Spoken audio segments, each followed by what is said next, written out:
I'm probably the only person who would ever argue that Mad Max 2: The Road Warrior has the best opening sequence of any film in cinema history.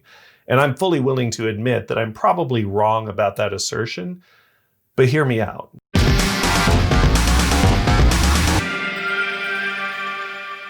The original Mad Max, released almost 40 years ago, was made for a budget of just a few $100,000 and made almost $100 million worldwide box office, making it one of the most profitable films of all time. It's actually in the Guinness Book of World Records for how much money it made relative to its budget. Now, just to get you caught up, here's a super quick synopsis of the first movie. In a not too distant dystopian future, when man's most precious resource, oil, has been depleted and the world plunged into war, famine, and financial chaos, the last vestiges of the law in Australia attempt to restrain a vicious biker gang. Max, an officer with the Main Force Patrol, launches a personal vendetta against the gang when his wife and son are hunted down and murdered, leaving him with nothing but the instincts for survival and retribution. Now, this is the final scene from the original Mad Max.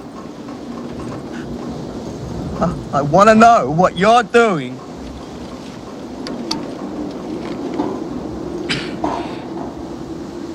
The chain in those handcuffs is high tensile steel.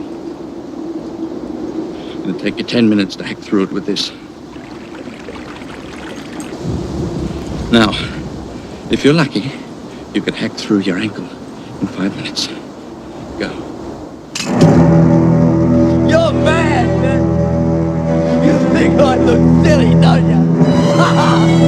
Don't bring this on me, man. Don't do this to me, please. Oh, please. I was dead. Don't bring this on me,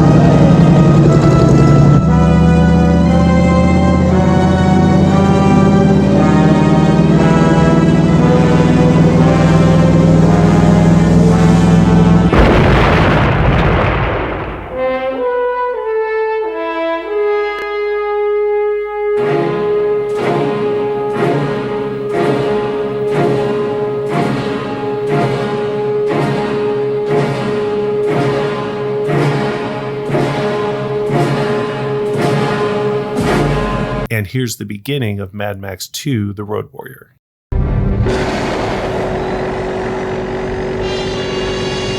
Now, in contrast to the clean and beautiful cars of the first movie, you can see this car has really been through some crap in the Australian outback, and Max himself is looking pretty dirty as well. And we're literally seconds into this movie, and we've already established a life-threatening conflict with a ticking clock. Max is being followed. That's an amazing hook. We need to know who's following him, why they're following him, and what's going to happen if they catch him. This is some brilliant work by director George Miller here. We know what's going on before we even see the pursuers because Max looks worried and checks his rearview mirror. We even get a reaction shot from the dog. And this camera pan is crazy. That would be effortless in a modern Hollywood movie, but in a low-budget Australian film, you know the camera operator was risking their life for that shot. Now think of how much we've already learned about the hero, Max. He's obviously strong since he's driving a powerful car that's been to hell and back, and he's staying relatively calm despite being pursued aggressively. However, we also see a vulnerable side to him. He's not acting cocky or overconfident, and he's even got a dog in the car with him, which not only establishes a sensitive side to this tough character, but also raises the stakes for this pursuit. And the fact that the dog knows what's going on communicates that this isn't the first time they've been in this situation. It establishes a backstory. Here we're introduced to the gang pursuing him.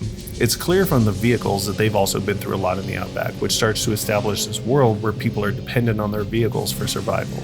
The aggressive costumes here establish that traditional norms have been abandoned and things have devolved into a more warlike and tribal structure. That breakdown of society is reinforced by the abandoned wreckage in the middle of the road, which communicates that there's nobody around to help you if things go wrong, raising the stakes even further. The dog yawns, just another day on the road. Now his gas gauge is getting low. This doesn't just raise the stakes, it also introduces one of the key rules of the world being built here. If society has collapsed and you're depending on your vehicle for survival, then you're constantly wondering where you're going to get more gasoline.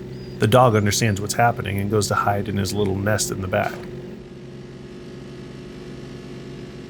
Max's gesture here helps communicate that he doesn't want to be dealing with this. He's not an all-powerful hero who can do anything. He's an everyman. He's just a guy trying to get by. We've got some interesting weapons here, not guns, but crossbows, reinforcing that things have become a little more primitive after the breakdown of society. Bullets are scarce.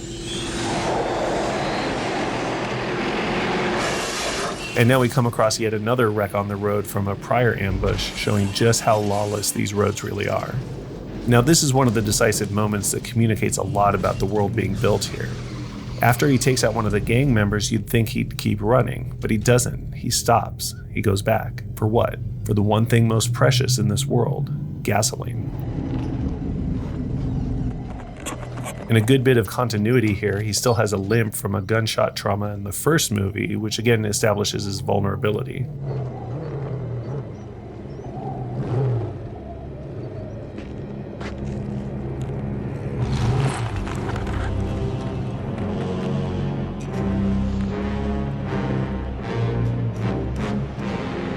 He doesn't want to deal with these guys, but he's willing to stare death in the face for a few drops of dirty gasoline.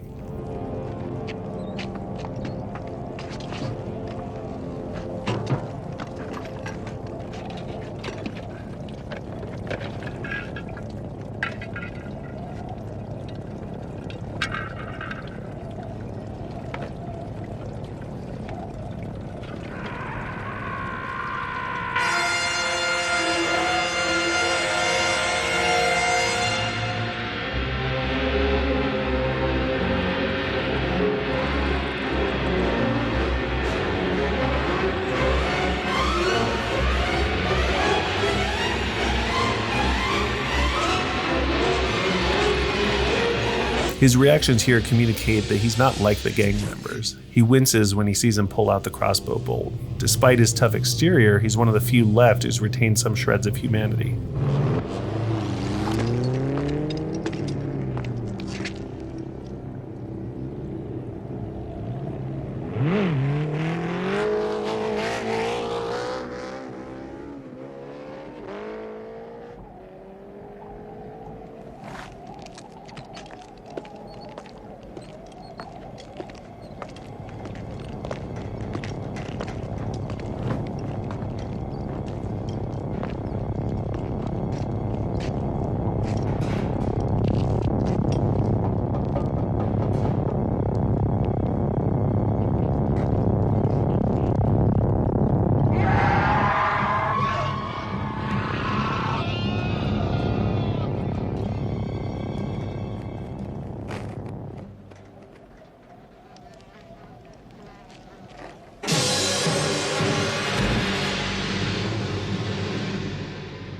That humanity is reinforced when he comes across a bloated corpse holding a tiny wind-up music box.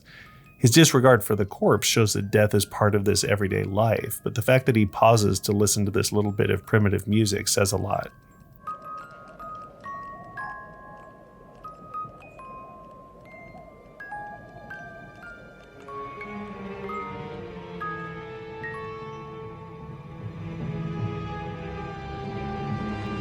And finally, we see him driving away under a sky distorted by the apocalyptic events of the past, rounding out a tremendous amount of world building and character development in less than 5 minutes.